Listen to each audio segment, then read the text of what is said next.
اللہ اللہ اللہ الحمد للہ وکفا وسلام علی عبادہ الذین اصطفى اما بعد فاعوذ باللہ من الشیطان الرجیم بسم اللہ الرحمن الرحیم ان الذین قالوا ربنا اللہ ثم استقاموا تتنزل علیہم الملائکہ الا تخافوا ولا تحزنوا وَأَبْشِرُوا بِالْجَنَّةِ الَّتِي كُنْتُمْ تُوعَدُونَ سبحان ربك رب العزة عما يصفون وسلام على المرسلين والحمد لله رب العالمين اللهم صل على سيدنا محمد وعلى آل سيدنا محمد وبارك وسلم اللهم صل على سيدنا محمد وعلى آل سيدنا محمد وبارك وسلم اللهم صل على سيدنا محمد وعلى آل سيدنا محمد وبارك وسلم۔ ہر انسان زندگی میں یہ چاہتا ہے کہ میرے اوپر ہمیشہ ایک جیسے حالات رہیں اور ہمیشہ اچھے حالات رہیں، لیکن انسان کی یہ چاہت پوری نہیں ہوتی۔ چنانچہ ہر انسان کے اوپر مختلف قسم کے حالات آتے اور جاتے ہیں۔ زندگی کے اندر بھی اتار چڑھاؤ ہو رہا ہوتا ہے۔ بچہ دنیا میں آتا ہے، انفینٹ ہوتا ہے، چھوٹا بچہ ہوتا ہے، پھر جیسے کچھ بڑا ہوتا ہے تو اس کے اوپر ذمہ داریاں آنی شروع ہو جاتی ہیں، پھر جوان ہوتا ہے اور ذمہ داریاں بڑھ جاتی ہیں، پختہ عمر ہو جاتی ہے تو اپنے بچوں کی ذمہ داریاں آ جاتی ہیں، پھر اسی طرح بڑھاپے کی عمر آ جاتی ہے اور ایک نیا زندگی کا باب کھل جاتا ہے۔ تو یہ زندگی کے اندر حالات بدلتے رہتے ہیں۔ وہ انسان کی نیت کرتا ہے کہ میری لائف سٹریم لائن ہو جائے، بس سموتھلی چلے اور ہر وقت اچھے حالات رہیں، لیکن یہ پاسبل نہیں ہوتا۔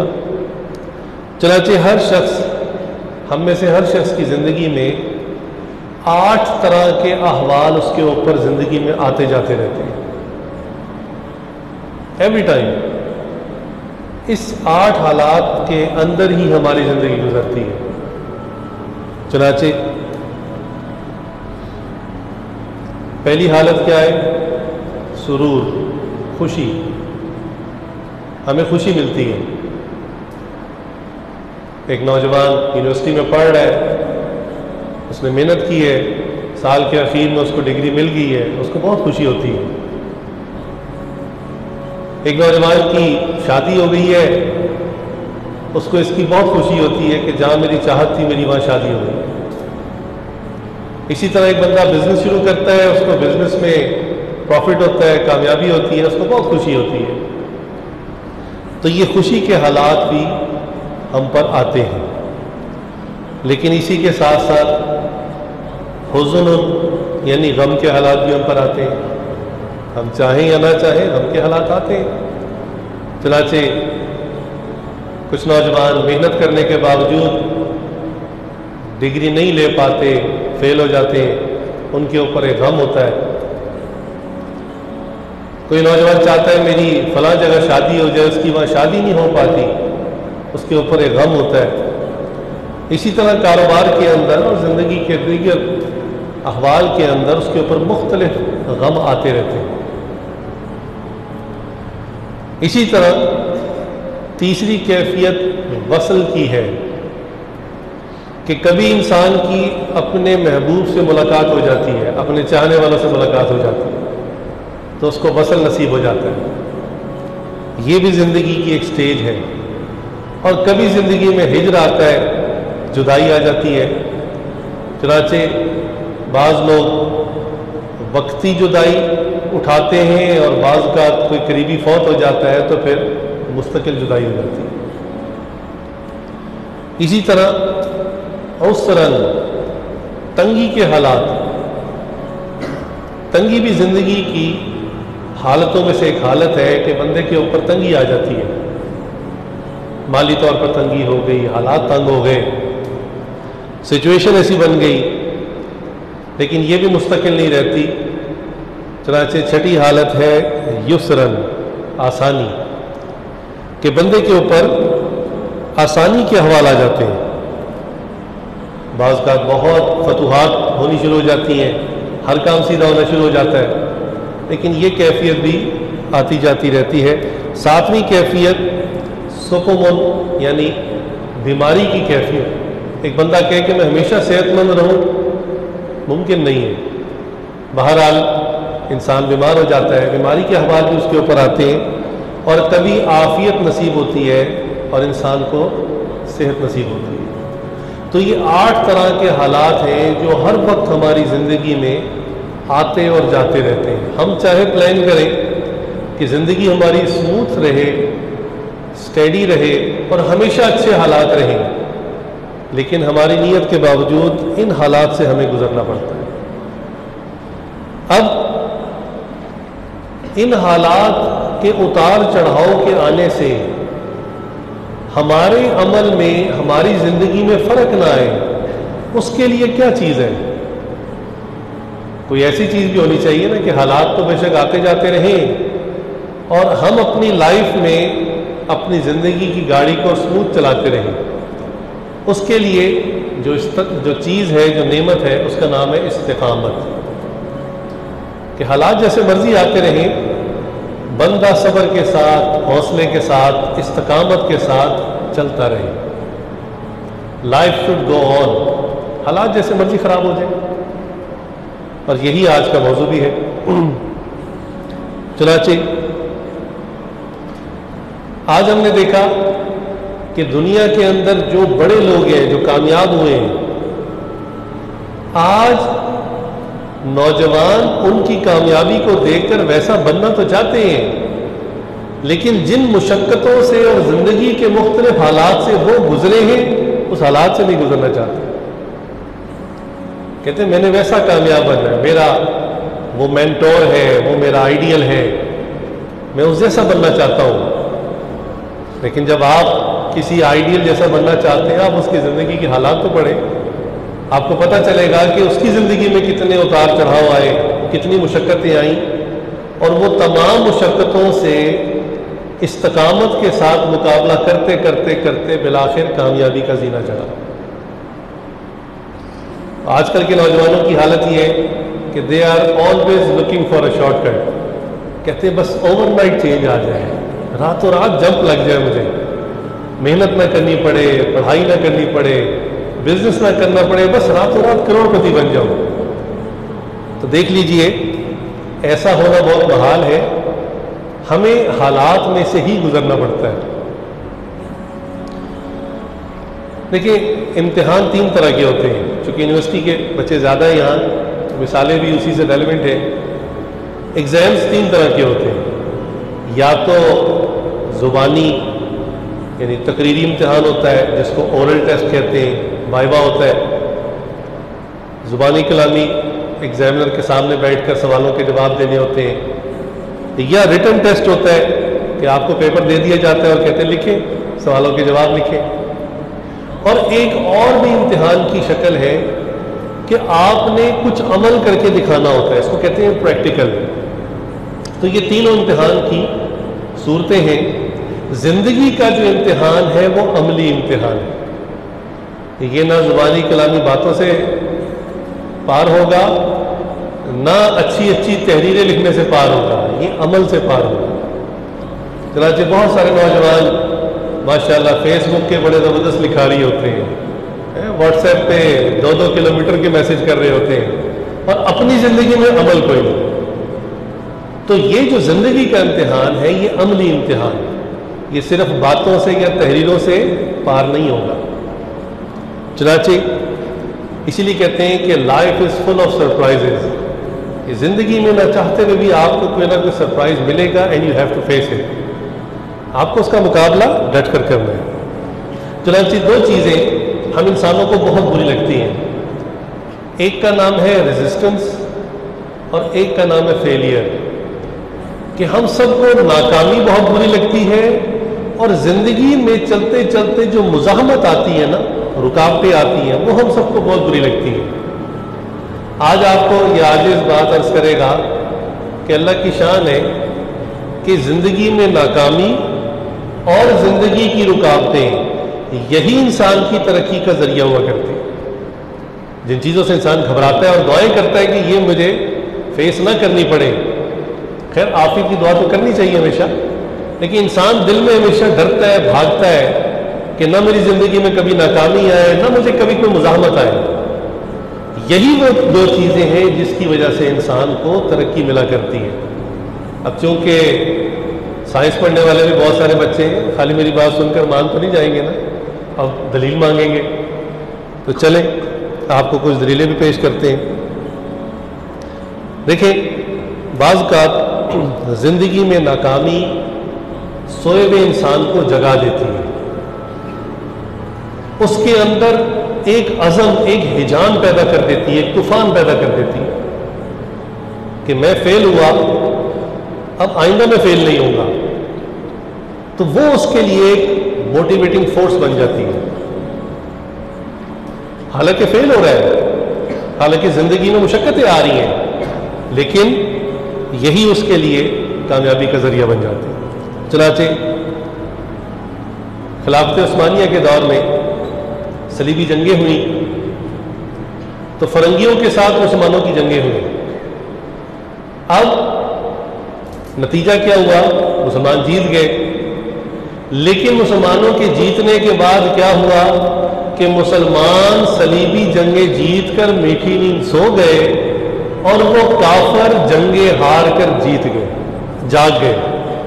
مسلمان جنگیں جیت کر میٹھی نیند سو گئے، مطمئن ہو گئے، اب تو جنگ جیت چکے ہیں، اور وہ جو غیر مسلم تھے وہ جنگیں ہارنے کی وجہ سے جاگ گئے، ان کی قوم جاگ گئی کہ ہمیں ایک دفعہ فیلئر ہوا ہے، ہمیں دوبارہ یہ فیلئر فیس نہیں کرنا۔ چنانچہ انہوں نے جو ذلت اٹھائی، انہوں نے اب باعزت بننے کی پکی ٹھان لی۔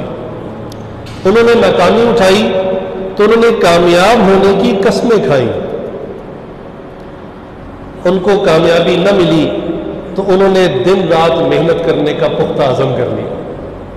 چنانچہ ایک ہسٹورین لکھتا ہے، ایک مورخ لکھتا ہے کہ جس وقت انگریز بر صغیر میں آیا اور یہاں مغلوں کی حکومت تھی، اور یہ مغل بہت اسٹرانگ تھے، کئی سالوں سے، کئی 100 سالوں سے حکومت کر رہے تھے، تو وہ کہنے لگا کہ حالات یہ تھے کہ جس وقت فرنگیوں کی فوج روشنی سے پہلے، جس کو تہجد کا وقت کہتے ہیں، روشنی سے پہلے اٹھ کر پریڈ کرتی تھی، ورزش کرتی تھی، ایکسرسائز کرتی تھی، اس وقت مغل بادشاہ اور ان کے درباری لوگ ساری رات ناچ گانا رقص اور شراب پینے اور دیکھنے کے بعد میٹھی نیند سو رہے ہوتے تھے۔ وہ روشنی سے پہلے ورزش کر رہے ہوتے تھے، پریڈ کر رہے ہوتے تھے، ایکسرسائز کر رہے ہوتے تھے، اور عین اسی وقت میں قلعے کے اندر بادشاہ سمیت جتنی شاہی فوج تھی وہ ساری رات رقص و سرور شراب کے اندر مست ہو کے اس ٹائم سو رہے ہوتے تھے۔ وہ دوپہر کے وقت اٹھا کرتے تھے۔ اب آپ خود اندازہ کر لیں کہ ان دو قوموں نے کچھ عرصے کے بعد لڑنا ہے، ان کی آپس میں جنگ ہونی ہے، تو نتیجہ تو آپ پہلے پریڈکٹ کر سکتے ہیں کہ کون جیتے گا۔ تو دیکھیے، کفار جنگیں ہار کر جاگ گئے، تو مسلمان جنگیں جیت کر میٹھی نیند سو گئے۔ تو بعض کا ریزسٹنس ان لائف، مزاحمت یا فیلئر ان لائف، یہ انسان کو اٹھا دیتی ہے، جگا دیتی ہے، اس لیے اس سے ڈرنا نہیں چاہیے، اس سے گھبرانا نہیں چاہیے، استقامت کے ساتھ انسان کو ان کا مقابلہ کرنا چاہیے۔ چنانچہ وہ مشہور شعر ہے، اس کا عام طور پہ ایک مصرع ہی بولا جاتا ہے، یہ ریزسٹنس کے حوالے سے، مزاحمت کے حوالے سے فرماتے ہیں، تن دیے باد مخالف سے نہ گھبرا اے عقاب، یہ تو چلتی ہے تجھے اونچا اڑانے کے لیے۔ اچھا، جہاں یہ شعر یعنی مورلی انسان کو ایلیویٹ کرتا ہے، وہاں یہ شعر ایک سائنٹیفک شعر ہے، ٹیکنیکل شعر ہے۔ واقعتاً یہ جو ایئر کرافٹ فلائٹ لیتے ہیں نا، جب یہ اڑتے ہیں تو ان کا جو رن وے ہوتا ہے وہ ایسے ڈائریکشن پہ بنایا جاتا ہے جہاں پر ہوا مخالف سمت میں آ رہی ہوتی ہے، اپوزٹ ڈائریکشن میں آتی ہے۔ حالانکہ انسانی عقل یہ کہتی ہے کہ بھی ہوا سپورٹیو ہونی چاہیے، جہاز کو ایسے رخ پہ دوڑانا چاہیے جہاں ہوا پیچھے سے دھکا دے رہی ہو۔ نہیں، یہ ایئروناٹیکل انجینئرنگ کا ایک پرنسپل ہے کہ جہاز کے انجن رن وے پر زور لگاتے ہیں دوڑنے کے لیے، اور سامنے سے جو مخالف ہوا آ رہی ہوتی ہے، جب ایک خاص سپیڈ ایئر کرافٹ لے لیتا ہے تو وہ اپنے فلیپرز کو صرف نیچے کرتا ہے اور مخالف ہوا اس کو اوپر اٹھا لیتی ہے۔ اور یہ عجیب بات ہے کہ جتنی زیادہ تیز ہوا مخالفت سے آ رہی ہوگی اتنا ہی ایئر کرافٹ کا فیول بھی کم لگتا ہے اور ٹیک آف کرنے میں ٹائم بھی کم لگتا ہے۔ یعنی جتنی زیادہ مخالفت اتنا اڑنا آسان۔ تندیے باد مخالف سے نہ گھبرائے عقاب، یہ تو چلتی ہے تجھے اونچا اڑا دے گی۔ اسی لیے ہماری زندگی میں جب مخالف قسم کے حالات آنے شروع ہو جائیں، ریزسٹنس آنی شروع ہو جائے، فیلئر شروع ہو جائیں، تو بس سمجھ لیں کہ اب مخالف ہوا بہت تیز ہے، اب ہمارا اڑنا آسان ہے، اس لیے اس سے گھبرانا نہیں چاہیے۔ چنانچہ اب میں آپ کے سامنے دنیا کے ان چند لوگوں کی مثالیں پیش کروں گا جو آج تو ان کا نام عروج پہ ہے، پیک پر ہے، دنیا جانتی ہے، لیکن ان کی زندگی کے ابتدائی حالات کیا تھے اس سے ہر بندہ واقف نہیں ہے۔ جیسے ہم کسی کو اپنا آئیڈیل بناتے ہیں، مینٹور بناتے ہیں، تو ہم صرف اس کے آج کا سٹیٹس دیکھ رہے ہوتے ہیں، یہ تو بڑا اونچا آدمی ہے، لیکن ابتدا میں یہ کیا تھا اور کہاں سے چلا اس پر بعض کا ہم غور نہیں کرتے۔ چنانچہ دنیا کے مشہور ترین لوگوں کو بھی ناکامیوں کی وادیوں سے گزرنا پڑا، پھر ان کو کامیابی ملی، بھلے وہ مسلمان تھے یا غیر مسلم تھے۔ ریزسٹنس اینڈ فیلئر انہوں نے فیس کیا، گھبرائے نہیں، چھوڑ کر بھاگے نہیں، جس کی وجہ سے بالآخر ان کو کامیابی ملی۔ چنانچہ البرٹ آئنسٹائن، جو صرف آئنسٹائن کے نام سے زیادہ مشہور ہے، یہ جرمن سائنٹسٹ تھا، اس نے بہت ہی زبردست سائنٹیفک تھیوریز پیش کی جو آج کے زمانے میں بھی بہت مشہور ہیں۔ یہ ایک فزسسٹ تھا، فلسفی آف سائنس کی تھیوری پیش کی، کوانٹم میکینکس کی اس نے تھیوری پیش کی، تھیوری آف ریلیٹیوٹی بہت مشہور ہے، وہ اس نے پیش کی، اور بہت کام کیے۔ لیکن اس کی ابتدائی زندگی کی حالت کیا تھی؟ جب یہ چھوٹا تھا، یہ اتنا کمزور بچہ تھا کہ بچپن میں یہ بول نہیں سکتا تھا۔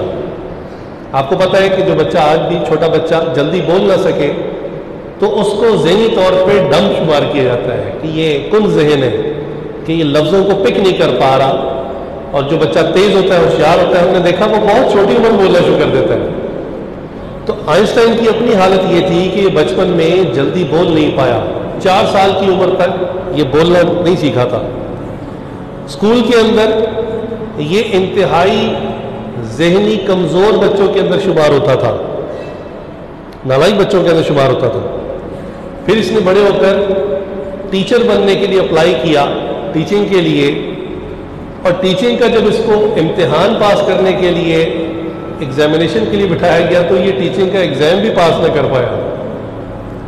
اور اس کی طبیعت میں ایک ایسی باغیانہ فطرت تھی کہ یونیورسٹیز کے کوئی پروفیسر اس کو اسسٹنٹ رکھنے کے لیے بھی تیار نہیں تھے اپنے ساتھ۔ لیکن بہرحال اس نے ان تمام کمزوریوں اور خامیوں اور مزاحمت کے باوجود محنت کی، اور بالآخر 1921 کے اندر اس کو فزکس کے اندر نوبل پرائز دیا گیا۔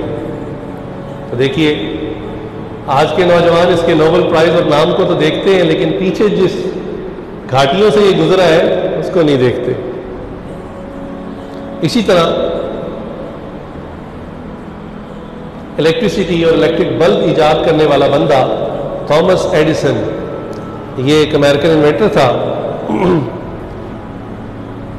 اس نے روشنی ایجاد کی اور پوری دنیا کو روشن کر دیا، لیکن اس کا اپنا ماضی کتنا تاریک تھا۔ کہتے ہیں کہ بچپن میں اس کے استاد اس کو بے وقوف اور کم عقل شمار کرتے تھے، چنانچہ اس کو انہوں نے اسکول سے نکال دیا۔ اس کی والدہ کو ایک لیٹر دیا اور اس کو گھر بھیج دیا۔ اب ایڈیسن کو نہیں پتا تھا کہ مجھے اسکول والوں نے لیٹر کیا دیا ہے، تو جب ماں آئی گھر لے گئی تو ایڈیسن نے پوچھا ماں سے، ہی چھوٹا تھا اس وقت، کہ اسکول والوں نے کیا کہا ہے؟ تو ماں نے وہ خط پڑھا اور کہا کہ اسکول والوں نے کہا ہے کہ یہ بچہ اتنا غیر معمولی ذہین ہے کہ اس کو اسکول میں پڑھا کر، باقی عام بچوں کے ساتھ پڑھا کر اس کا وقت ضائع نہ کریں، یہ اسپیشل بچہ ہے، اس کو گھر میں اچھی طرح پڑھائیں۔ یہ خط اس کو پھر بعد میں جب یہ جوان ہوا، گھر کے اندر الماری کے اندر سے کاغذات میں سے یہ نکل آیا، اس کی ماں فوت ہو چکی تھی، اس وقت اس نے وہ خط دیکھا تو یہ آنسوؤں سے رویا کہ میری ماں نے ہمیشہ اس راز کو مجھ سے چھپائے رکھا کہ اسکول میں لکھا تھا یہ انتہائی نالائق اور کند ذہن بچہ ہے، لہٰذا ہم اس کو نہیں پڑھا سکتے، اس کو اسکول سے ایکسپیل کر دیا گیا۔ ماں نے بچے کی اس طرح حفاظت کی کہ بچہ ڈی موٹیویٹ نہ ہو جائے، ہمت نہ چھوڑ دے کہ مجھے تو اسکول سے تو نکال دیا۔ چنانچہ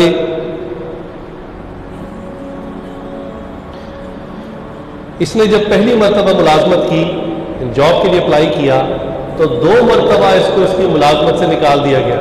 میں نے کہا یہ تو پرفارمنس ہی نہیں دیتا، اتنا بیکار سا آدمی ہے، انہوں نے نکال دیا۔ اچھا، یہ بندہ ایڈیسن خاص طور سے ایک بات کی وجہ سے مشہور ہے، اس کی جو خاص بات ہے وہ یہ کہ اس نے اس ایکسپیریمنٹ کے اوپر الیکٹریکل بلب کو روشن کرنے کے لیے 10,000 ایکسپیریمنٹس کیے، 10,000 ایکسپیریمنٹس کیے، اور 10,000 ایکسپیریمنٹس کے فیلئر کے بعد اس کو کامیابی ملی۔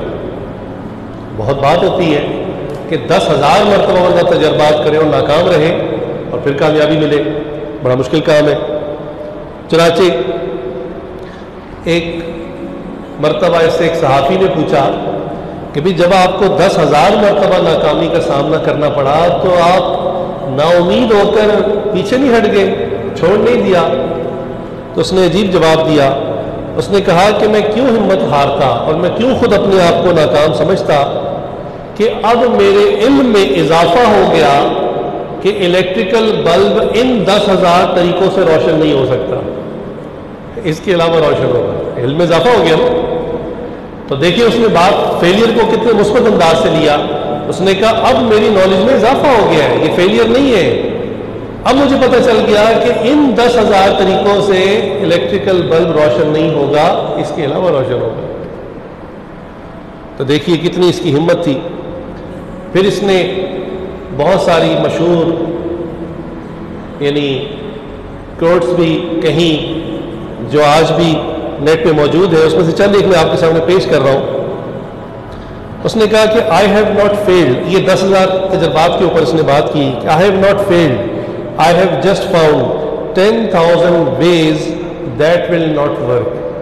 کہتا مجھے ناکامی نہیں ہوئی، میں نے صرف تجربے سے یہ سیکھا ہے کہ 10,000 طریقوں سے یہ بلب روشن نہیں ہوگا۔ پھر اس نے کہا ذہانت کے بارے میں، بعض بچے یونیورسٹی میں پڑھنے والے، مدرسوں پڑھنے والے اپنے لیے ایک ایکسکیوز نکال لیتے ہیں کہ ہم اس لیے کامیاب نہیں ہو رہے کہ ہم کن ذہن ہیں، ہمیں دماغ اچھا نہیں ملا، اور وہ بچہ جو فرسٹ آ رہا ہے نا اس کو اللہ کی طرف سے دماغ بہت اچھا ملا ہے۔ تو یہ ایک اسکیپ ڈور ہوتا ہے، فرار کا راستہ ہوتا ہے کہ دوسرے کو دماغ کا اچھا کہہ دینا اور اپنے آپ کو کن ذہن کہہ کے محنت سے بھاگنا مقصد ہوتا ہے۔ تو اب سنیے ایڈیسن اس کے بارے میں کیا کہتا ہے۔ ایڈیسن نے کہا کہ جینیس از 1% انسپائریشن اینڈ 99% پرسپائریشن، کہ ذہانت صرف 1% چاہیے، باقی 99% حوصلہ، جذبہ اور محنت چاہیے۔ دیکھ لیجئے اتنی بڑی شخصیت کی بات کہہ رہی ہے۔ پھر اس نے کہا کہ many of life's failures are people who did not realize how close they were to success when they gave up، کہ کئی لوگوں کو زندگی میں اس بات کا پتہ نہیں چلتا کہ جب انہوں نے نا امید ہو کر اپنے کام کو چھوڑا تو وہ کامیابی کے کتنا قریب ہو چکے تھے، کتنا قریب پہنچ چکے تھے، اور قریب جا کر انہوں نے ہمت ہار دی۔ اسی طرح اس کی ایک یہ بھی مشہور کہاوت ہے، اس نے کہا our greatest weakness lies in giving up. ہماری سب سے بڑی کمزوری ہمت ہار جانا ہے. The most certain way to succeed is always to try just one more time. کہ ہماری کامیابی اسی کے اندر ہے کہ ہم ایک دفعہ اور کوشش کر رہے ہیں. ہو سکتا ہے اس میں اسی پرنسپل کے اوپر رہتے ہوئے اس نے 10,000 مرتبہ کوشش کی، 10,000 times، اور بالآخر اس کو کامیابی ہوئی.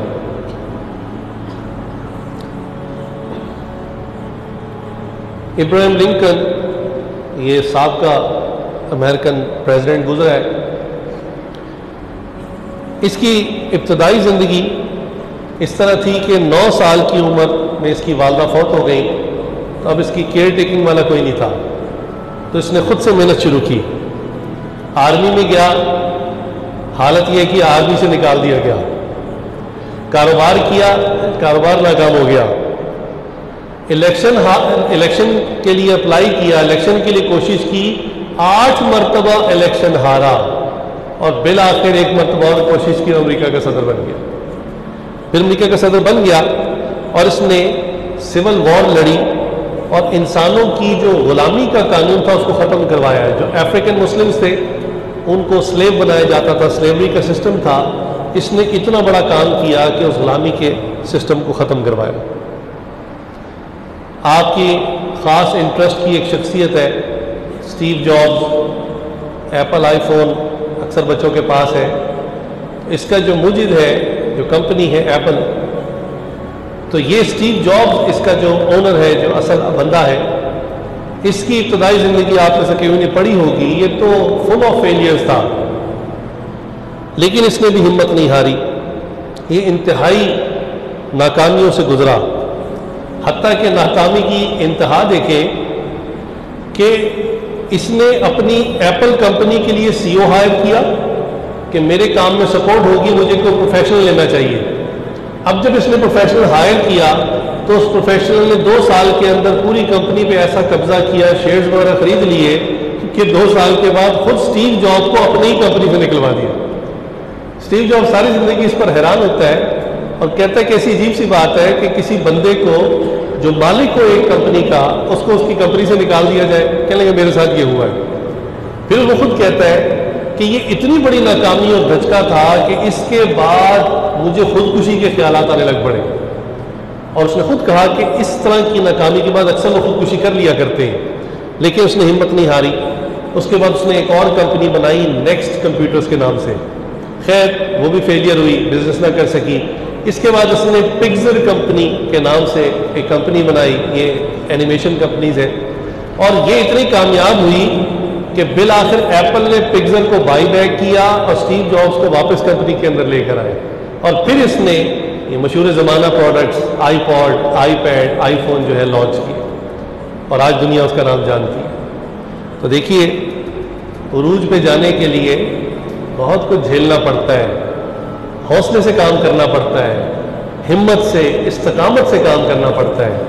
ایسا نہیں ہے کہ انسان صرف اونچائی کی خوشخبریوں کو سوچ سوچ کے زندگی گزار دے. محنت کرنی پڑتی ہے. زندگی کے اندر کبھی بھی نا امید نہ ہو. always give life another chance.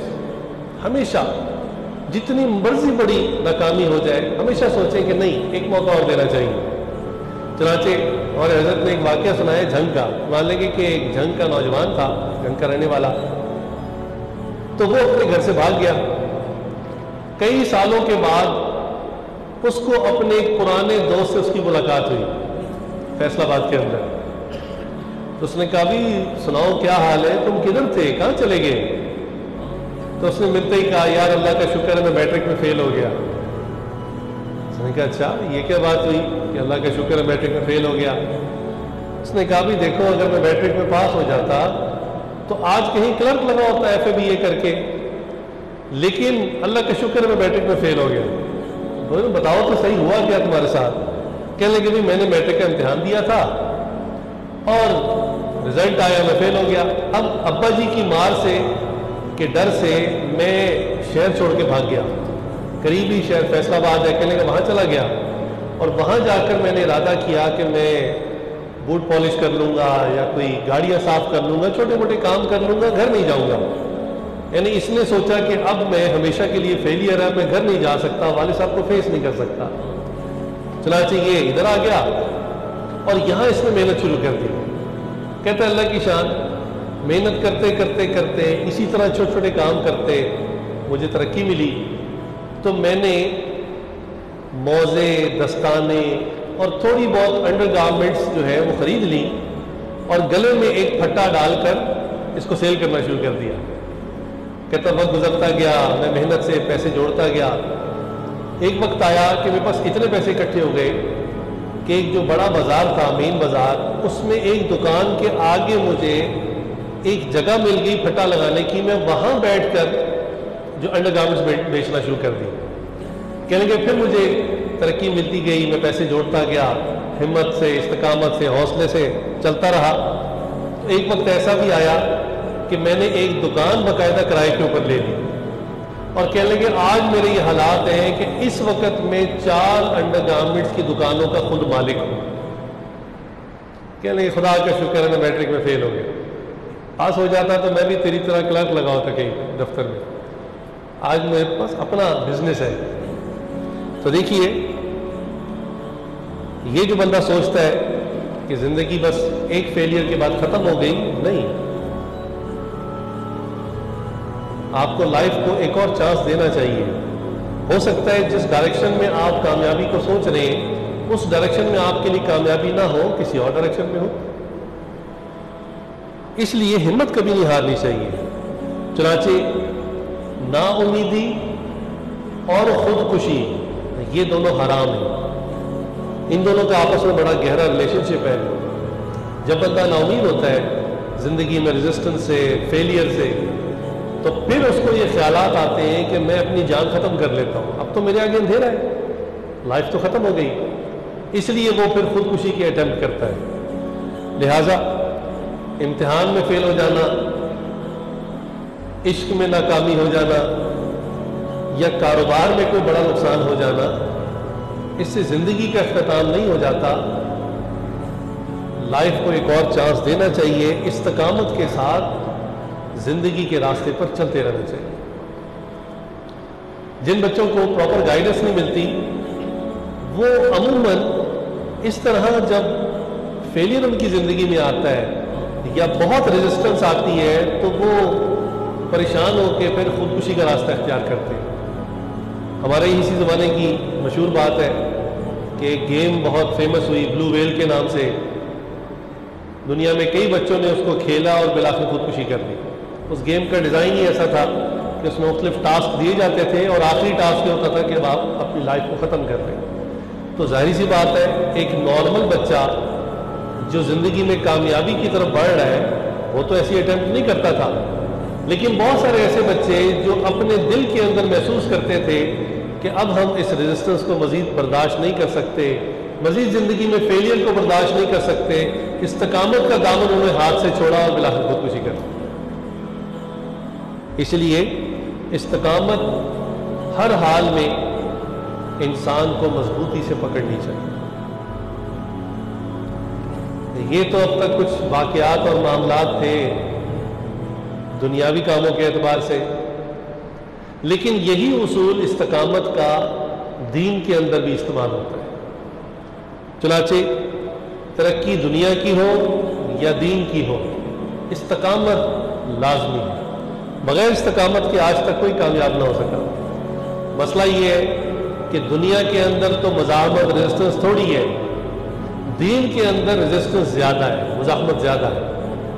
مثلا دین کے اندر جب بندہ آگے بڑھنے کی کوشش کرتا ہے تو سب سے پہلی مزاحمت, سب سے پہلی ریزسٹنس اس کو اپنے نفس سے آتی ہے کہ نفس آزاد رہنا چاہتا ہے, موج کرنا چاہتا ہے, میلے کرنا چاہتا ہے, شغل کرنا چاہتا ہے, وہ تو پابند نہیں ہونا چاہتا کسی چیز کا.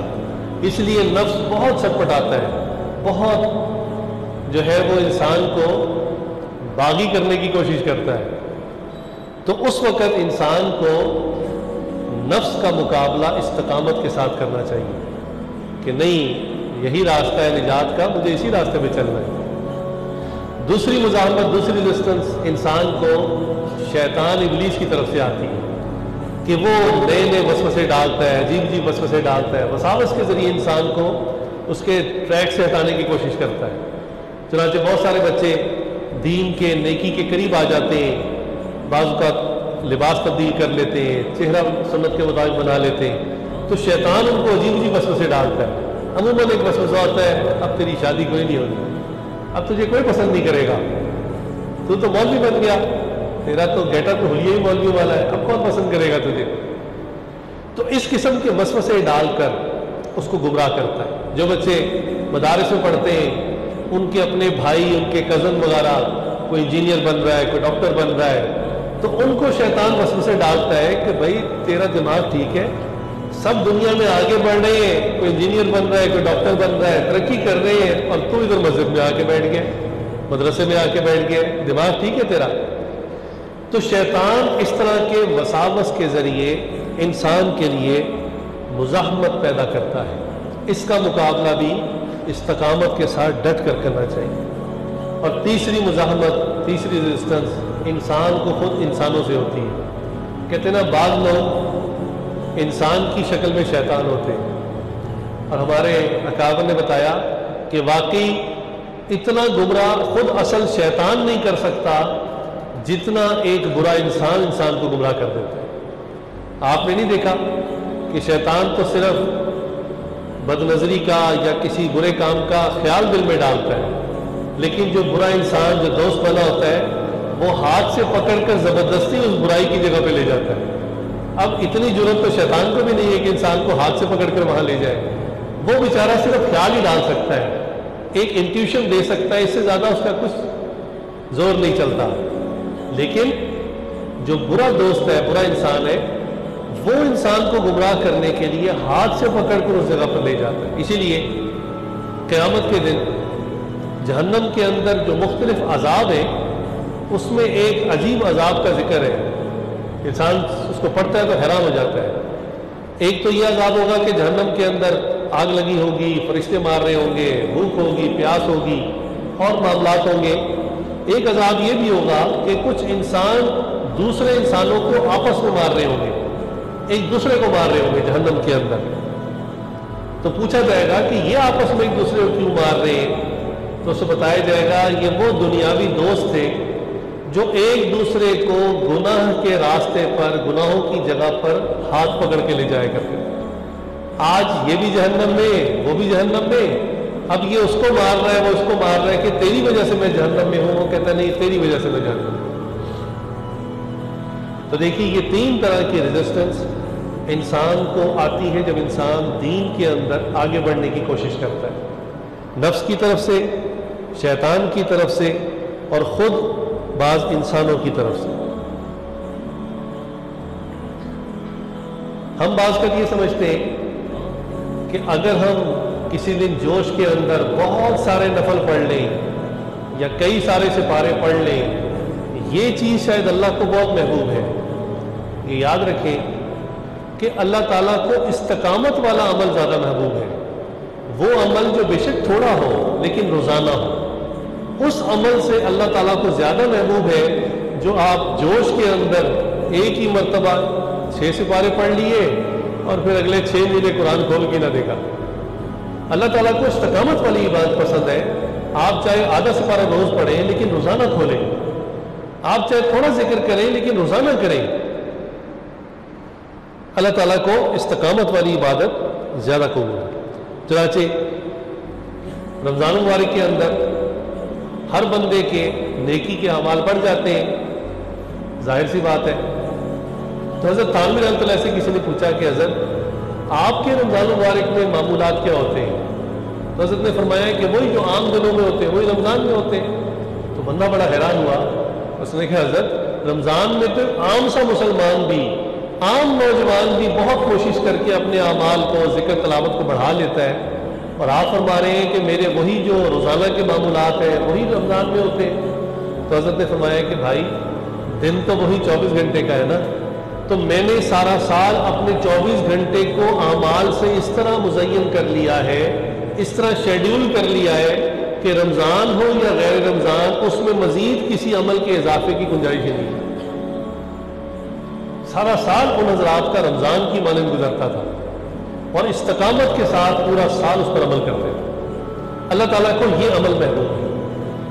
یہ نہیں ان کو فصلی بٹیرے کہتے ہیں کہ رمضان آیا تو مسجدیں بھر گئی ہیں, سڑکوں پہ لوگ کھڑے ہوئے ہیں اور عید کی نماز کے بعد پھر وہی ایک صف دو صف.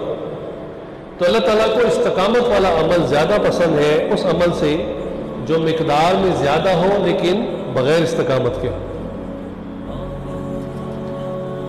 کتابوں میں ایک عجیب واقعہ لکھا ہے.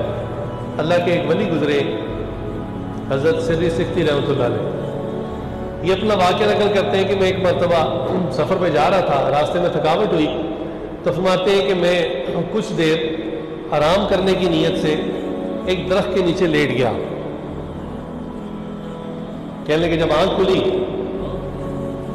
تو مجھے آواز آئی کہ جیسے کوئی میرا نام لے کے کہہ رہا ہے سری سکھتی کون مسلی, کہ تم میری طرح ہو جا.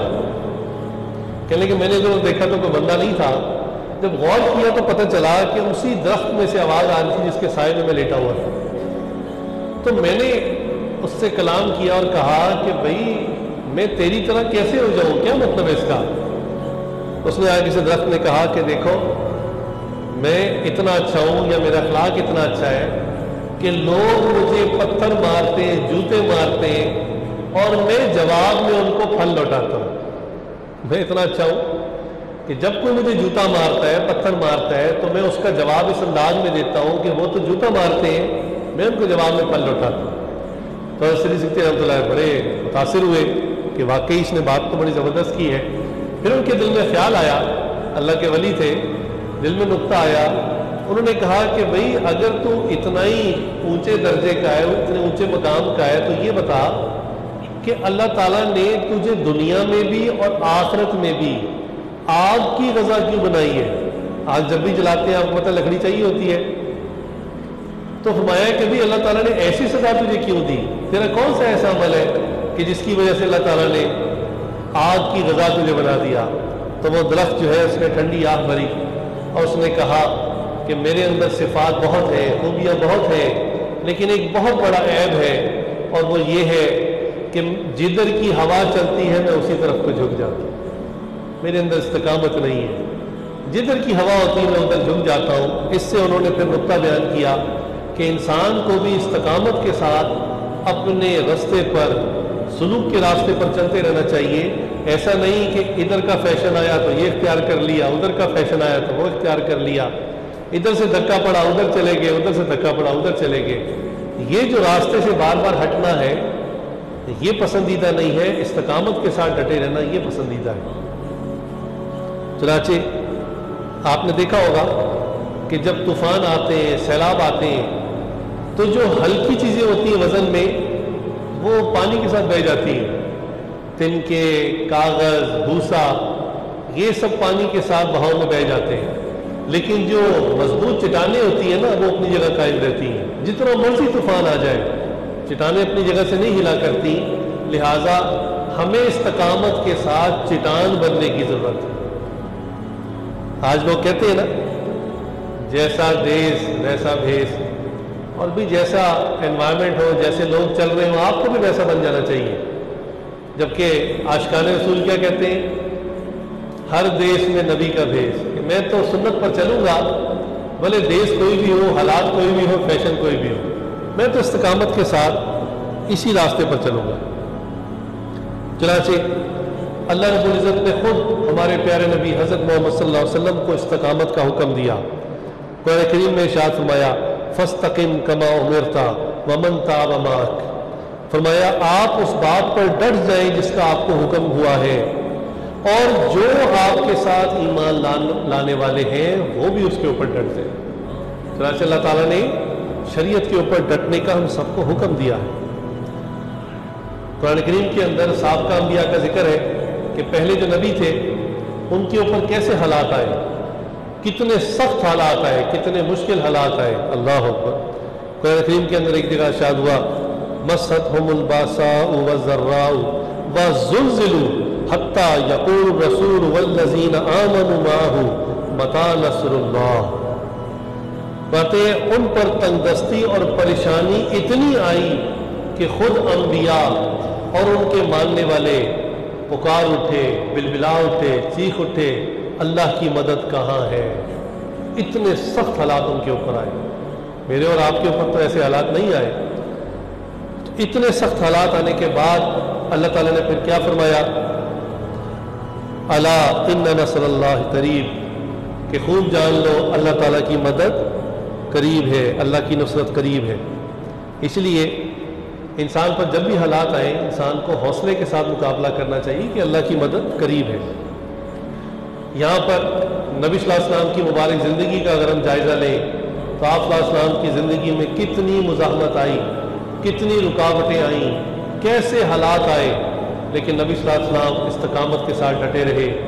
جب پیدا ہوئے والد صاحب جو ہے سر پر موجود نہیں ہے، 6 سال کے ہوئے، والدہ محترمہ بھی پردہ فرما گئیں، رشتہ داروں کے گھر، اپنے چچاؤں کے گھر رہے، اور جب نبوت کا اعلان کیا تو جو اپنے قریبی تھے انہوں نے ماننے سے انکار کر دیا، الزامات لگانے شروع کر دیے، حتیٰ کہ اتنا تنگ کیا کہ اپنا آبائی شہر مکہ مکرمہ چھوڑنا پڑ گیا، نبی صلی اللہ علیہ وسلم کو ہجرت فرمانا پڑی۔ اتنی تکالیف آئی کہ نبی صلی اللہ علیہ وسلم نے خود فرمایا کہ جتنا مجھے دین کے لیے ستایا گیا اتنا کسی پیغمبر کو نہیں ستایا گیا، لیکن نبی صلی اللہ علیہ وسلم استقامت کا پہاڑ تھے، استقامت کے ساتھ تمام حالات کا مقابلہ کیا۔ صحابہ رضی اللہ عنہ کی زندگیوں کے اندر اگر ہم دیکھیں ان کی کامیابی کا راز کیا تھا، وہ استقامت سے آگے بڑھتے رہنا تھا۔ ان کو اللہ تعالیٰ کی مدد کے اوپر، اللہ تعالیٰ کے وعدے پر ایسا یقین تھا کہ اپنے سے بڑی تعداد کے دشمن اور اپنے سے زیادہ اسباب والے دشمن کے بھی سامنے وہ ڈٹ جایا کرتے تھے، وہ نہیں گھبرایا کرتے تھے۔ استقامت۔ چنانچہ آج کے زمانے میں ہماری آزمائش کیا ہے، ہماری استقامت کس چیز میں ہے، یہ سمجھنے کی بات ہے کہ ہماری استقامت اس چیز پر ہے کہ ہمارا مقابلہ تو کفار سے نہیں ہے۔ الحمدللہ ہم پاکستان میں رہتے ہیں، ہمارا تو روز کسی کافر سے مقابلہ نہیں ہے۔ ہمیں کس چیز پر استقامت چاہیے؟ ہماری مزاحمت دین کے معاملے میں کس چیز پر ہے؟ ہماری مزاحمت اپنے نفس کے خلاف۔ یہ جو نفس روز نئے نئے آئیڈیاز دیتا ہے نا گناہ کرنے کا، اس کو سمجھانے کی ضرورت ہے اور اس کے اوپر استقامت سے ڈٹنے کی ضرورت ہے۔ ہمارے سامنے کفار کی تلواریں نہیں ہیں، ہمارے سامنے صرف نفس کی مزاحمت ہے اور شیطان کے وسوسے۔ اللہ، ہمیں گناہوں کے اوپر صبر کرنا ہے، گناہوں سے اپنے آپ کو روکنا ہے، برداشت کرنا ہے، یہی ہمارے لیے استقامت ہے۔ اور اگر گناہ ہو جائے تو پھر نا امید ہو کر دین کا راستہ چھوڑ نہیں دینا، پھر انسان توبہ کرے اور دوبارہ راستے پر چل پڑے۔ ایک بندہ گناہ کرنے کے بعد بعض کا اتنا ڈی موٹیویٹ ہو جاتا ہے کہ بھئی اب تو میرے سے اتنا بڑا گناہ ہو گیا، اب اللہ تعالیٰ کے یہاں میں کیسے مقبول ہوں گا؟ نہیں، اللہ تعالیٰ نے اسی لیے توبہ کی بہت فضیلت بیان کی ہے۔ توبہ کے بارے میں نبی صلی اللہ علیہ وسلم نے صحابہ کو بہت فضائل سنائے۔ قرآن کریم کے اندر بہت آیات ایسی ہیں کہ اے میرے بندوں سے کہہ دیں، جو میرے بندے ہیں جنہوں نے گناہ کے ذریعے اپنی جانوں پر ظلم کیا، وہ نا امید نہ ہو، مایوس نہ ہو، بلکہ میں ان کی توبہ قبول کرنے والا ہوں، ان کے سارے گناہوں کو معاف کرنے والا ہوں۔ اس لیے توبہ اللہ تعالیٰ کو بہت پسند ہے۔ ایک اللہ والے کسی گزر رہے تھے، توجہ رکھیے گا، تو آگے کچھ نوجوان آپس میں بحث کر رہے تھے، تو جیسے ہی یہ بزرگ قریب آئے تو نوجوانوں نے کہا اچھا ہم ان سے پوچھ لیتے ہیں۔ تو انہوں نے پوچھا بھئی کیا بات ہے بچوں؟ تو ان بچوں نے کہا کہ بھئی ہم میں ایک بات کا ڈسپیوٹ ہو گیا، اختلاف ہو گیا ہے، اختلاف اس بات پہ ہوا ہے، ہم اس پہ بحث کر رہے ہیں کہ ایک بندہ پیدائشی اللہ کا ولی ہو جو ساری زندگی کوئی گناہ نہ کرے، وہ اللہ تعالیٰ کے نزدیک زیادہ مقرب ہے، یا وہ بندہ جو گناہوں بھری زندگی چھوڑ کر توبہ کر کے پاکیزہ ہو جائے، وہ بندہ اللہ کے نزدیک زیادہ معتبر ہے؟ کون سا بندہ اللہ کی نظروں میں زیادہ ہے؟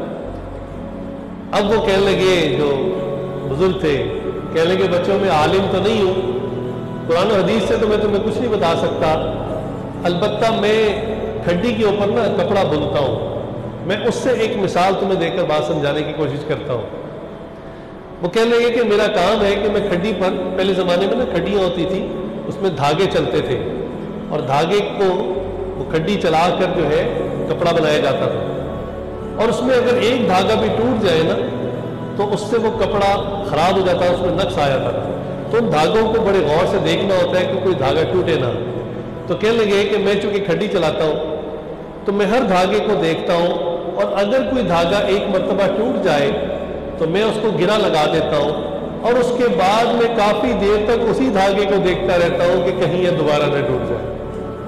کہنے لگے میرا خیال ہے کہ وہ بندہ جو گناہ کی وجہ سے اللہ سے ٹوٹ جائے لیکن توبہ کے بعد دوبارہ جڑ جائے، مجھے اللہ کی ذات کی رحمت سے امید ہے اللہ تعالیٰ کی نظر کرم و شفقت اس بندے پر زیادہ ہوتی ہے کہ میرا بندہ دوبارہ نہ ٹوٹ جائے۔ اسی لیے اللہ کو توبہ بہت پسند ہے۔ چنانچہ ہمیں استقامت کے لیے کیا کرنا چاہیے؟ اب تک آپ نے استقامت کی بات سنی، تو استقامت کے لیے ہم کیا کریں؟ بہت آسان ہے بفضل باری تعالیٰ۔ سب سے پہلا کام اپنے سابقہ تمام گناہوں سے پکی سچی توبہ کرنا، اور توبہ کی تعریف یہ ہے کہ پچھلے گناہوں کی معافی اور آئندہ نہ کرنے کا پکا ارادہ۔ یہاں میں عرض کرتا چلوں کہ شیطان پھر اپنا کام کر جاتا ہے، دھوکہ دے جاتا ہے۔ وہ پتہ کیا کرتا ہے؟ وہ گناہوں کی لسٹ سامنے لاتا ہے اور کہتا ہے دیکھو یہ گناہ سے توبہ کر لو، یہ تو تم چھوڑ دو گے، اور یہ جو ایک دو گناہ ہے نا یہ تم نے چونکہ چھوڑنے نہیں، اسے توبہ ہی نہ کرو، کیا فائدہ؟ ابھی توبہ کرو گے اور کل پھر یہی کام کر رہے ہوگے تو کیا فائدہ اسے توبہ کرنے کا؟ تو وہ توبہ سے روکتا ہے۔ یاد رکھیے جب بندہ توبہ کرے اس وقت ہر گناہ سے استغفار کر لے، ہر گناہ سے توبہ کر لے، بھلے بشری کمزوری کی وجہ سے وہ گناہ دوبارہ ہو جائے، اس کو اس ٹائم نہ سوچیں، اس ٹائم توبہ کو سوچیں۔ بھئی کپڑے کو آپ اس لیے صابن سے نہ دھوئیں، صرف سے نہ دھوئیں کہ کیا فائدہ، پھر گندا ہو جائے گا۔ بھئی جب دوبارہ گندا ہوگا پھر دھو لیں گے، ابھی تو دھو لینا، ابھی جو داغ لگا ہے اس کو ابھی تو صاف کر لینا، اس خیال سے کہ یہ پھر گندا ہو جائے گا کپڑا دھونا ہی نہیں چاہیے، کتنی بے وقوفی کی بات ہے۔ اس لیے جب شیطان یہ وسوسہ ڈالے کہ تم تو فلاں فلاں جگہ پھنسے ہوئے ہو، فلاں فلاں تعلق میں، اور تم تو گناہ نہیں چھوڑ سکتے، تو انسان اس وقت توبہ کرنے کی نیت کرے 100% گناہوں کو چھوڑنے کی۔ اللہ تعالیٰ اس توبہ کی برکت سے وہ گناہ بھی چھوڑوا دیں گے جو انسان چھوڑنا چاہتا ہے اور چھوڑتے نہیں ہیں۔ تو پکی سچی توبہ کہتے ہیں اس کو ہے کہ انسان سابقہ گناہوں سے پکی توبہ کرے اور آئندہ نہ کرنے کا دل میں مضبوط ارادہ کرے۔ حضرت عامر سے کسی نے کہا کہ حضرت توبہ سے رہنا بہت مشکل ہے، باتیں کیوں بھائی؟ کہتے ہیں توبہ ٹوٹ جاتی ہے بار بار۔ تو حضرت نے سوال کیا کہ بتاؤ وضو سے رہنا کیسا ہے؟ وضو ہمیشہ رہتا ہے؟ انہوں نے کہا نہیں تو وضو ٹوٹ جاتا ہے، تو پھر کیا کرتے ہو؟ کہ وضو دوبارہ کر لیتے ہیں۔ کہتے بھی توبہ ٹوٹ جاتی ہے، توبہ بھی دوبارہ کر لیا کرو، اس میں کون سا وقت لگتا ہے؟ وضو میں تو پھر وقت لگتا ہے، توبہ تو دل کے ارادے کا نام ہے، تو بندہ دل میں ارادہ کرے اللہ تعالیٰ توبہ قبول فرما لیتے ہیں۔ تو پہلا کام تو یہ ہے کہ انسان اپنے سابقہ تمام گناہوں سے سچی توبہ کرے اور آئندہ گناہ نہ کرنے کا پکا ارادہ کر لے، یہ تو ایک کام ہے۔ دوسرا کام یہ کرے کہ اپنے نفس کے شر سے بچنے کے لیے کسی ولی کامل کو اپنا رہنما بنا لے، کسی کو اپنا زندگی میں گائیڈ بنا لے، اپنے نفس کے پیچھے نہ چلے، کہ جو بندہ اپنی مرضی کے پیچھے چلے گا شیطان اس کو بہلاتا بہلاتا بالآخر گڑھے میں گرا دے گا، لیکن جو بندہ اپنی بات پہ چلے ہی نہ، کسی اور کی بات پر چلے، تو وہ تو پیچھے پیچھے چل رہا ہوتا ہے آنکھیں بند کر کے، گائیڈ جو بنا لیا۔ بھئی یہ لوگ جو ہل اسٹیشن پہ جاتے ہیں پہاڑی علاقوں میں، تو بعض کا ہائکنگ کے لیے ایسے خطرناک پہاڑ ہوتے ہیں کہ وہاں گائیڈ آگے لینا ضروری ہوتا ہے، ورنہ کھائیوں کا پتہ نہیں چلتا، بندے کو حادثہ پیش آ جاتا ہے۔ اور جب بندہ کسی کو گائیڈ بنا لیتا ہے، ہائر کر لیتا ہے، بس پھر بالکل اپنی عقل بند کر لیتا ہے اور آنکھیں بند کر کے اسی پیچھے چلتا ہے، اور جہاں وہ مڑتا ہے یہ بھی پیچھے مڑتا ہے، جہاں وہ جاتا ہے یہ بھی پیچھے جاتا ہے۔ تو یہ زندگی گزارنے کا ایک بڑا آسان طریقہ ہے کہ دینی معاملات کے اندر کم از کم انسان اپنا کوئی اسپریچول گائیڈ بنا لے، کسی کو اپنا رہنما بنا لے اور اس کے پیچھے چلتا رہے۔ میرے جو شیخ تھے پہلے حضرت غلام سنگی صاحب رحمۃ اللہ علیہ، وہ اکثر ایک جملہ فرماتے تھے کہ جو بندہ کسی سے بیعت نہیں ہے اس کو چاہیے وہ گدھے سے بیعت ہو جائے۔ تو یہ بات مجھے سمجھ نہیں آتی تھی کہ بھلا گدھے سے بیعت کیسے ہو جائے. تو پھر حضرت ڈاکٹر صاحب سے پوچھا کہ شیخ تو یہ فرماتے ہیں کہ جو بندہ آزاد ہے, کسی سے بھی بیعت نہیں ہے, اس کو چاہیے کسی گدھے سے بیعت ہو جائے. تو حضرت ڈاکٹر صاحب نے فرمایا بھی اس کا مطلب یہ ہے کہ اگر اس کو کوئی ولی کامل بہت بڑا اللہ کا ولی نہیں مل رہا تو کم درجے کا کوئی اللہ کا نیک بندہ ہو جس کو وہ مثال میں گدھا کہہ رہے ہیں, اس سے بیعت ہو جائے. اس سے بیعت ہونا اپنے نفس کے پیچھے چلنے سے بہرحال بہتر ہے, اپنی مرضی کرنے سے بہرحال بہتر ہے کہ بندہ کسی عام سے روحانی بندے سے بیعت ہو جائے اگر کوئی بہت بڑا ولی کامل اس کو نہیں بھی مل رہا. یہ وہ اکثر کہا کرتے تھے. چنانچہ جس بندے کو کوئی روحانی گائیڈ بھی بالفرض نہ ملے, اس کے لیے بھی دین کے اوپر استقامت سے چلنے کے لیے جو راستہ ہے وہ سنت کا راستہ ہے. سنت خود ایسا عمل ہے پوری لائف کا کہ جو بندہ سنت کو اختیار کرتا ہے اس کی لائف کے اندر ایک سٹیبلٹی آ جاتی ہے, ایک استقامت آ جاتی ہے, اور وہ دین کے راستے پر سموتھلی چلتا رہتا ہے. لہٰذا سنت کا راستہ اگر انسان اختیار کر لے تو تب بھی انسان دین کے راستے پر استقامت کے ساتھ چل سکتا ہے. صحابہ کی کیا شان ہے کہ صحابہ تو صحابہ کے گھوڑوں کے اندر کتنا عزم تھا, کتنی استقامت تھی. اس کا ایک عجیب واقعہ فتوحات شام نام کی کتاب اس کے اندر لکھا ہوا ہے کہ جب صحابہ نبی وسلم کا وصال ہو گیا, آپ صلی اللہ علیہ وسلم وفات پا گئے تھے, تو صحابہ کی جو جماعتیں مختلف طرف نکلی ہوئی تھیں, یہ روم اور شام کی طرف, یہ وہاں پر صحابہ اس وقت میدان جنگ کے اندر تھے اور مستقل لڑائیاں ہو رہی تھیں. تو اس وقت ایک صحابی ہے حضرت زرار بن ازور رضی اللہ عنہ, انہوں نے بہت زبردست جمع مرتی کے ساتھ جو ہے مارکوں کے اندر لڑائی کی, حتیٰ کہ اتنا یہ زبردست تھے لڑائی کے اندر کہ جو کافر بادشاہ تھا انہوں نے ان کے سر پر بہت بڑا انعام رکھا ہوا تھا کہ جو بندہ ان کا سر لے کر آئے گا میں اس کو اتنا انعام دوں گا. چنانچہ کفار کوشش کرتے تھے ان کو کسی طرح سے قابو کریں, اور یہ اتنے بہادر تھے کہ بعض اوقات کفار کے جتھے میں اکیلے گھس جایا کرتے تھے. ایک مرتبہ ایسا ہی ہوا کہ یہ اپنے گھوڑے پر بیٹھے ہوئے کفار کی جماعت میں گھس گئے اور خوب لڑے, خوب قتل کیا. اتنا لڑے کہ یہ خود بھی تھک گئے اور ان کا گھوڑا بھی تھک گیا. گھوڑا حالانکہ بہت ٹف جانور ہے, اس کے باوجود گھوڑے کی حالت ہو گئی کہ گھوڑا پیر نہیں اٹھاتا تھا, کھڑا ہو گیا ایک جگہ. اور کفار نے بھی سمجھ لیا کہ اب یہ اتنی دیر لڑتے رہے کہ اب جو ہے نا ان کا گھوڑا کہیں بھاگ نہیں سکتا. انہوں نے گھیرا تنگ کرنا شروع کیا, ان کو انسرکل کر لیا. یہ بھی سمجھ گئے کہ چونکہ میرے سر پہ انعام ہے اب یہ مجھے پکڑیں گے اور خوب تشدد کر کے شہید کریں گے اور اپنے بدلے چن چن کر لیں گے. چنانچہ وہ دیکھتے تھے کہ بھی کافر قریب آ رہے ہیں اور گھوڑے کو ایڑی لگاتے تھے, گھوڑا ہلتا نہیں تھا. چنانچہ جب انہوں نے دیکھا کہ گھوڑا بالکل ایگزاسٹ ہو گیا ہے اور چلنے کی پوزیشن میں نہیں ہے تو یہ تھوڑا سا آگے جھکے اور گھوڑے کی پیشانی پر پیار کیا اور اس کو کہا کہ اے گھوڑے تو تھوڑی دیر کے لیے میرا ساتھ دے ورنہ میں روضہ رسول پر جا کے تیری شکایت کروں گا. تو تھوڑی دیر کے لیے میرا ساتھ دے ورنہ میں نبی صلی اللہ علیہ وسلم کے روضے پر تیری شکایت کروں گا. جب یہ بات گھوڑے نے سنی, فرماتے ہیں کہ گھوڑا ہنہنایا, اس میں ایک نئی کرنٹ کی طرح ایک زندگی آ گئی. وہ دوڑتا ہوا ان کو کفار کے نرگے سے نکال کے مسلمانوں کے فوج کے اندر واپس لے گئے. اندازہ کیجئے کہ صحابہ کے عزم کیا ہوں گے کہ ان کے گھوڑوں کے اندر اتنی استقامت تھی, اتنا ان کے اندر عزم تھا. تو ہمیں آج اس استقامت کو اختیار کرنے کی ضرورت ہے. اسی استقامت کے نہ ہونے کی وجہ سے ہم کبھی دین کے راستے پر چلنا شروع ہو جاتے ہیں, کبھی راستے سے بھٹک جاتے ہیں, کبھی ٹریک پہ آ جاتے ہیں, کبھی ڈی ٹریک ہو جاتے ہیں. ہمیں استقامت کے ساتھ, عزم کے ساتھ اس راستے کے اوپر چلنا ہے. اب میں آخری بات سنا کر اپنی بات کو مکمل کرتا ہوں, پھر انشاءاللہ ہم ذکر کریں گے. ایک صحابی ہے حضرت ابو جندل رضی اللہ عنہ. یہ صلح حدیبیہ سے پہلے مسلمان ہو گئے تھے, لیکن ان کے والد حضرت سہیل رضی اللہ عنہ اس وقت مسلمان نہیں تھے.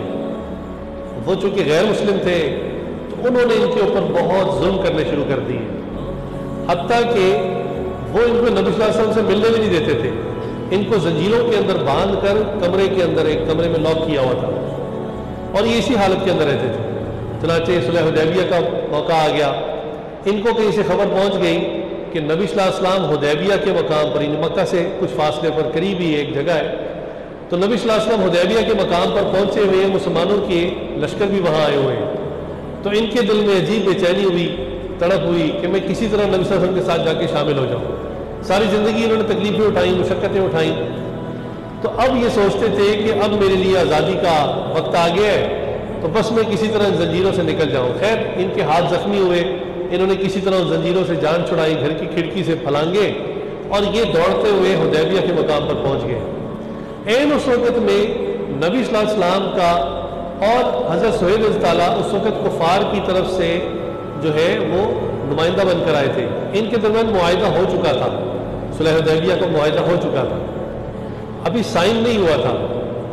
تو عین اس وقت میں حضرت ابو جندل رضی اللہ عنہ وہاں پر پہنچ گئے۔ تو حضرت سہیل رضی اللہ عنہ جو ان کے والد تھے، انہوں نے جیسے ہی دیکھا کہ بیٹا یہاں پہنچ گیا ہے، تو انہوں نے سب مسلمانوں کے سامنے ان کو مارنا شروع کر دیا، اپنے بیٹے کو۔ اب وہ حضرت جندل رضی اللہ عنہ مار بھی کھا رہے ہیں اور ساتھ میں نبی صلی اللہ علیہ وسلم کو واسطے دے رہے ہیں کہ آپ مجھے اپنے ساتھ لے چلیں، مجھے ان کفار سے جو ہے جان چھڑا دیں، مجھے اپنی جماعت میں شامل کر لیں۔ اور نبی صلی اللہ علیہ وسلم کی بھی یہی خواہش تھی کہ میں ان کو اپنے ساتھ شامل کر لوں۔ چنانچہ انہوں نے حضرت سہیل رضی اللہ عنہ سے کہا کہ بھی ہمارا معاہدہ چونکہ ہو چکا ہے، اب آپ یہ جو ہے اس کو ہمارے ساتھ جانے دیں، یہ مسلمان ہے، اس کو ہمارے ساتھ بھیج دیں۔ تو حضرت سہیل رضی اللہ عنہ نے اس کو جواب دیا کہ جی ہمارا ایگریمنٹ ضرور ہوا ہے، لیکن ابھی ہم نے دستخط نہیں کیے، ابھی مہر نہیں لگی، اس لیے معاہدہ پورا نہیں ہوا، یہ میں آپ کو نہیں دے سکتا۔ معاہدے کی ایک شک تھی کہ اگر کفار کے یہاں سے کوئی بندہ مسلمانوں کے یعنی مدینہ منورہ چلا جائے گا تو مسلمان پابند ہوں گے اس کو واپس کرنے کے، لیکن اگر مسلمانوں کی طرف سے کفار کے شہر میں کوئی بندہ چلا جائے گا تو کفار اس کو واپس کرنے کے پابند نہیں ہے۔ چنانچہ حضرت سہیل رضی اللہ عنہ نے کہا کہ میں اس معاہدے کی شک کے مطابق ان کو واپس لیتا ہوں۔ خیر انہوں نے سب مسلمانوں کے سامنے اپنے بیٹے کو گھسیٹنا شروع کر دیا اور گھسیٹتے گھسیٹتے دو سپاہیوں کے حوالے کیا کہ جب اس کو جا کے دوبارہ بند کر کے آ جاؤ۔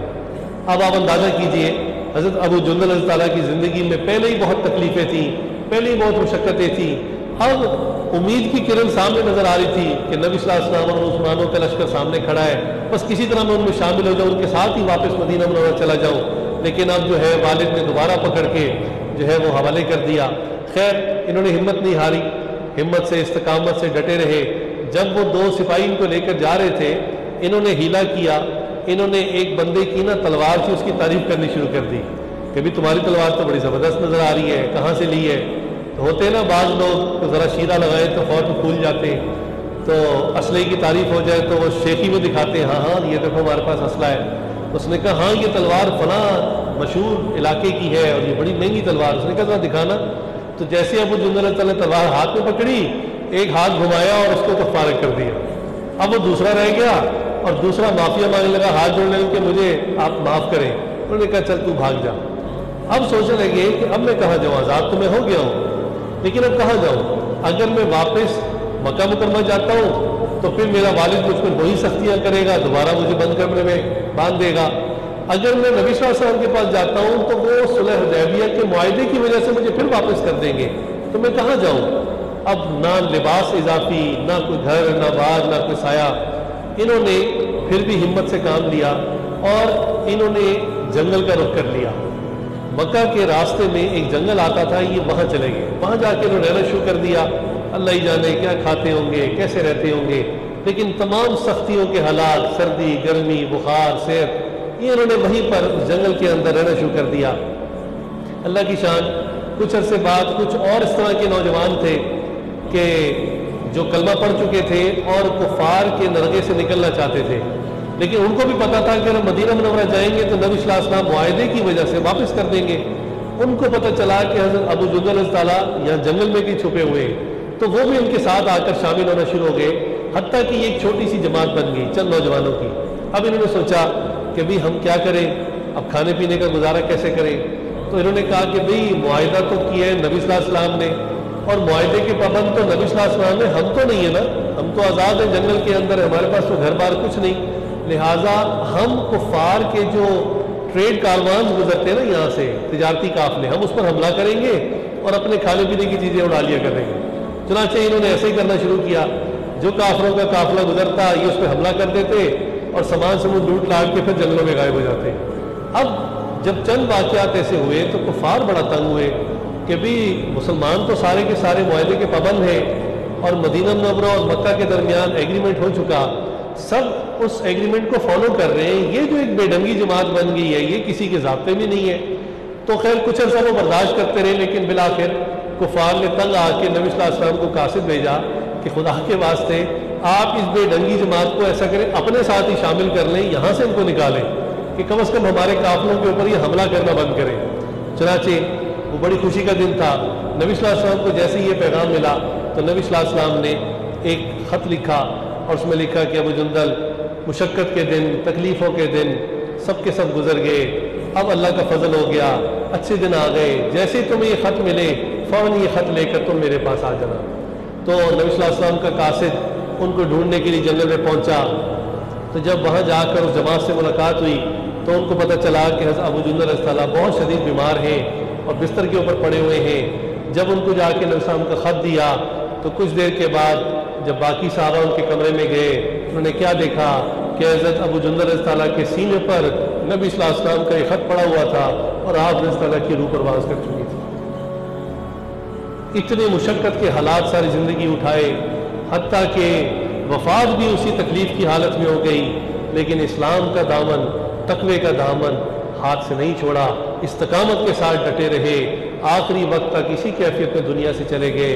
میرے اور آپ کے اوپر تو اتنی مشقت نہیں ہے، ہم نے تو صرف نفس کا مجاہدہ کرنا ہے، وہ لذتیں، وہ ناجائز خواہشات جو آج ہمارے ساتھ لگی ہوئی ہیں، جو ہم نے خود اپنے لیے اپنی مقربین بنا لی ہیں، جن سے ہم نے محبت کرنا شروع کر دی ہے، جو اللہ اور اللہ کے رسول صلی اللہ علیہ وسلم نے جن سے منع کیا ہے، ہمیں صرف ان ناجائز اور حرام خواہشات کو چھوڑنا ہے، ہمارا اتنا ہی مجاہدہ ہے۔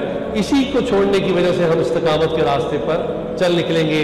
اللہ تعالیٰ سے دعا ہے اللہ تعالیٰ ہم سب کو دین کے اوپر، شریعت کے اوپر استقامت کے ساتھ چلنے کی توفیق عطا فرمائے۔ وآخر دعوانا الحمد للہ رب العالمین۔